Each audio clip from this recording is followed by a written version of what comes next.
Good morning dear student. आप सभी का स्वागत है मेरे इस एमके इंग्लिश क्लासेस चैनल पर।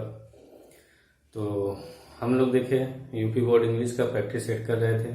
नरेशन हमारा टॉपिक चल रहा था और ये टॉपिक कक्षा 10, 12 सभी के लिए बहुत ही इम्पोर्टेंट होगी। तो आज देखिए हमारा नरेशन का ये लास्ट टॉपिक होगा और आज मैंने काफ़ी अच्छे अच्छे क्वेश्चन भी लिए हैं, तो इसको अच्छे से देखिए, एंजॉय करिए, ठीक। और कोई प्रॉब्लम हो तो कमेंट बॉक्स में लिख दीजिएगा, ठीक। तो जितना मैं अभी तक क्वेश्चन कराया हूँ तो उसको आप लोग एक बार ध्यान से अगर देख लेते हैं कैसे क्या चीज़ हुआ है तो आप आसानी से क्वेश्चन को अटेम्प्ट कर सकते हैं, ठीक है ना। क्वेश्चन में तो आइए देखते हैं। First question, Sachin said I must find A job for my self before long. ये देखिए असर्टिव सेंटेंस है, सब्जेक्ट से शुरू हुआ है, फुल स्टॉप पे समाप्त हुआ है। तो असर्टिव सेंटेंस कैसे बनता है हमारा? सचिन सेड को हम टोल्ड में बदल लेंगे नहीं क्योंकि ऑब्जेक्ट नहीं है, कामा में फिर कामा हटाकर डैड। आई सचिन के अनुसार तो ही हो जाएगा, आई फर्स्ट पर्सन होता है, सब्जेक्ट के अनुसार बदलता है। ही मस्ट होता है तो बदला नहीं जाता। फाइंड ए जॉब फॉर, देखिए माई सेल्फ फर्स्ट पर्सन होता है और फर्स्ट पर्सन सब्जेक्ट के अनुसार बदलता है। सब्जेक्ट सचिन है तो क्या हो जाना चाहिए? हिम सेल्फ, ठीक। बिफोर लॉन्ग, ठीक। Next sentence, Santosh said when I studied at Varanasi I frequently visited the Kashi Vishwanath temple. तो ये भी देखिए असर्टिव सेंटेंस है। संतोष सेड को टोल्ड में बदलेंगे नहीं क्योंकि ऑब्जेक्ट है नहीं। दैट आप शुरू करिए व्हेन, यहाँ पे देखिए आई फर्स्ट पर्सन सब्जेक्ट के अनुसार संतोष है तो क्या हो जाएगा? He studied past indefinite, past perfect में ऐड हो जाएगा, ऐड के साथ थर्ड फॉर्म ऐड वाराणसी, ठीक। कामा आई देखिए फिर आ गया, संतोष के अनुसार ही हो जाएगा, he frequently visited, past visited second form, past indefinite perfect में हो जाएगा तो हैड, ठीक। तो ध्यान दीजिए, देखिए फ्रीक्वेंटली ये सब जो होता है इनका प्रयोग हम हेल्पिंग वर्ब के बात करेंगे, इसलिए हमारा यहाँ पे फ्रीक्वेंटली नहीं होगा।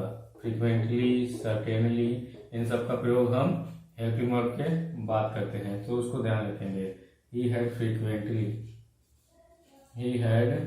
Frequently third form visited the Kashi, ठीक,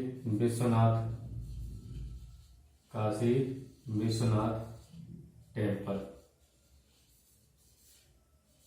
ठीक। आई होप समझ में आया होगा। आइए नेक्स्ट सेंटेंस देखते हैं। The travel agent asked do you want to go by air or sea. Question mark लगा हुआ है तो कह रहा है कि डू यू वांट, क्या तुम चाहते हो जाना by air or C, air से या सी से, मतलब बाई प्लेन जाना चाहते हो कि सी मतलब समुद्री जहाज से। यहाँ पे देखिए चॉइस दिया जा रहा है कि तुम किससे जाना चाहते हो, बाई एयर की बाई सी। और जब चॉइस हो तो क्या करते हैं, देखिए इंट्रोगेटिव सेंटेंस है। द ट्रेवल एजेंट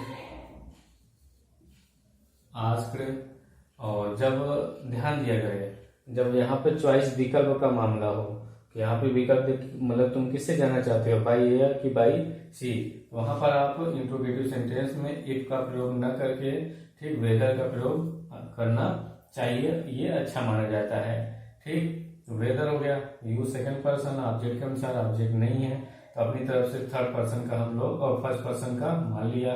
मी है तो मी को यू के अनुसार, यू को मी के अनुसार बदलेंगे तो आई हो जाएगा। डू लगा है, प्रेजेंट डेफिनिट को पास्ट इंडेफिनिट, तो whether I wanted to go by air or sea, ठीक। Next sentence, here do you want to insure your luggage or not. तो ध्यान दीजिए ये भी इंट्रोगेटिव सेंटेंस है। तो इंट्रोगेटिव सेंटेंस सेड को आस्क में बदलते हैं। यहाँ पर ऑलरेडी आस्क्ड दिया हुआ है, इसलिए आस्क्ड कामा करके कामा हटाकर एक। यहाँ पे भी देखिए यू है, सेकंड पर्सन ऑब्जेक्ट के अनुसार, ऑब्जेक्ट नहीं है तो इसी तरह से ये भी करेंगे। मी मान लिया, मी है, मी मानेंगे तो यहाँ पे आई हो जाएगा। Past present definite past indefinite में हो जाएगा। तो वांट का वांटेड, टू इंश्योर, ठीक। योर सेकंड पर्सन, यू के साथ अपने के लिए योर, तो आई के साथ अपने के लिए माई लगेज और नोट, ठीक।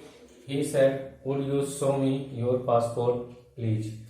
तो ध्यान दीजिए, ये देखिए इंट्रोगेटिव सेंटेंस है। देखिए एक चीज आप लोग को बताया गया होगा, मैंने भी बताया है इंपेरेटिव सेंटेंस में, कि कुछ इंपेरेटिव सेंटेंस ऐसे होते हैं जो देखने में इंट्रोगेटिव की तरह लगते हैं। जैसे हेल्पिंग वर्ब से प्रारंभ हुआ है, क्वेश्चन मार्क लगा हुआ है, तो आपको कैसा लग रहा है कि इंट्रोगेटिव की तरह लगेंगे।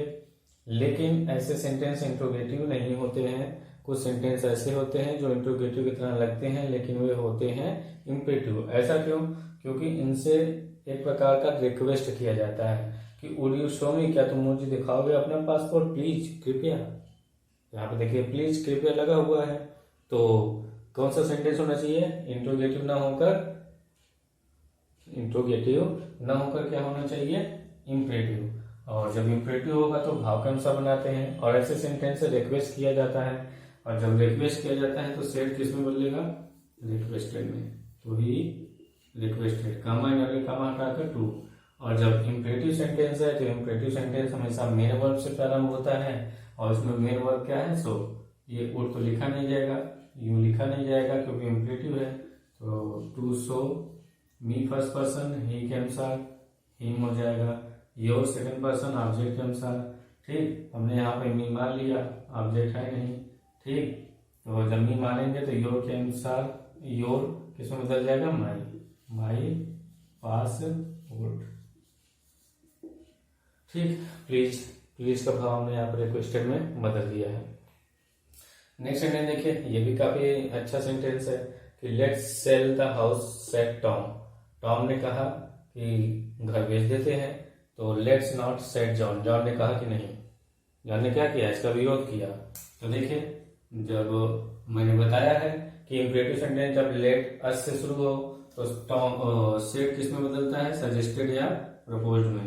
तो टॉम सजेस्टेड, ठीक। कामा हटाकर डेड। अब इस लेट अस को हम दे शुड या वी शुड में बदलते हैं, ठीक। इसमें दे शुड या वी शुड में। तो दे शुड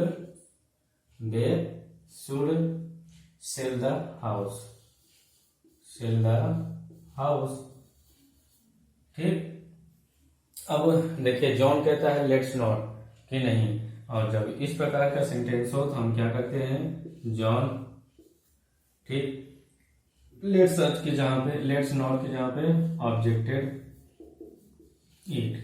ऑब्जेक्टेड मतलब विरोध करना, तो जॉन ऑब्जेक्टेड इट। जॉन ने क्या किया? इसका विरोध किया, ठीक। या तो लिख सकते हैं John was against it, against भी लिख सकते हैं, जॉन वाज अगेंस्ट इट, ठीक। समझ में आया? क्या करेंगे? तो पहले जैसे बनाते उसी तरह से बना लेंगे। टॉम सजेस्टेड दैट, और लेटस को दे शुड या वी शुड, तो they should sell the house. अब यहाँ पे जॉन क्या कहता है? Let's not said John. John ने क्या किया? इसका विरोध किया कि नहीं बेचना है, ठीक। तो जॉन ऑब्जेक्टेड इट, या तो जॉन ऑब्जेक्टेड इसके स्थान पे हम क्या लिख सकते हैं? John was against it. Next sentence, the son said the mother has come so soon. तो सन ने कहा कि मम्मी बहुत जल्दी आ चुकी हैं, ठीक। तो जब मम्मी आ रही तो भाई खुशी का भाव प्रकट होगा, और ये कौन सा सेंटेंस है? एक्सक्लेमेटरी, ठीक। और जब खुशी का भाव प्रकट होगा तो एक्सक्लेमेटरी में सेड किस में बदलता है? एक्सक्लेम विथ जॉय, ठीक। खुशी का भाव प्रकट हो रहा है तो मम्मी आ चुकी है, तो इसलिए खुशी। तो कामा हटाकर डेड, और ये मार्क ऑफ इंटरजेक्शन इसको बोलते हैं, ये हट जाएगा। द मदर, ठीक। हैज है तो किसमें हो जाएगा? हैड कम सो सून, ठीक। Next sentence, the teacher said what a lazy boy you are. कि तुम कितने आलसी लड़के हो। How badly you have done your work, कि तुमने कितना खराब अपना काम किया है। यहाँ टीचर क्या है, गुस्से में है, ठीक है ना, कि तुमने आलसी लड़के हो, कितना खराब काम किया है। और मैंने बताया है कि एक्सक्लेमेटरी सेंटेंस यदि व्हाट और हाउ से प्रारंभ होता है तो हम किस में बदलते हैं, किसमें बदल लेते हैं, एक्सक्लेम। लेकिन यहाँ पे देख रहे हैं कि टीचर क्या है, गुस्से में है, तो एक्सक्लेम के साथ कुछ और लगा दीजिए, the teacher exclaimed,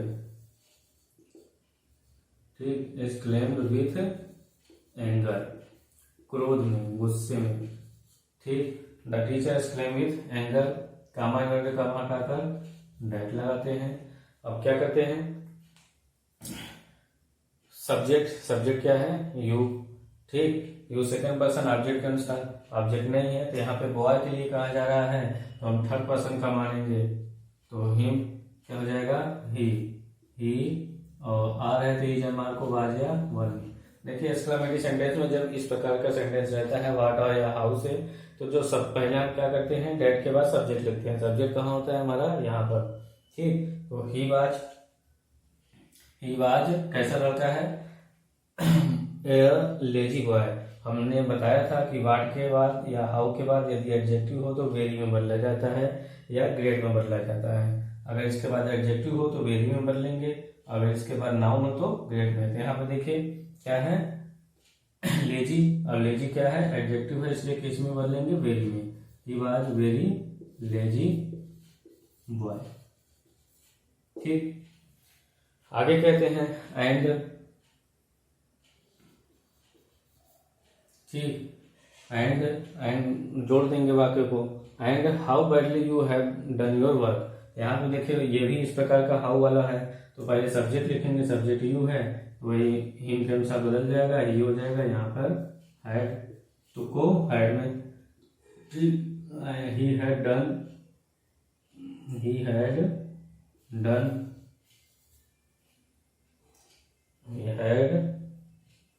very badly, he had done, your second person him के अनुसार हिज वर्क। यहाँ पे देखिए बैडली किसमें, हाउ किसमें बदल जाएगा, वेरी में, क्योंकि बैडली क्या है, एडजेक्टिव, ठीक। तो he had done his work very badly, ठीक।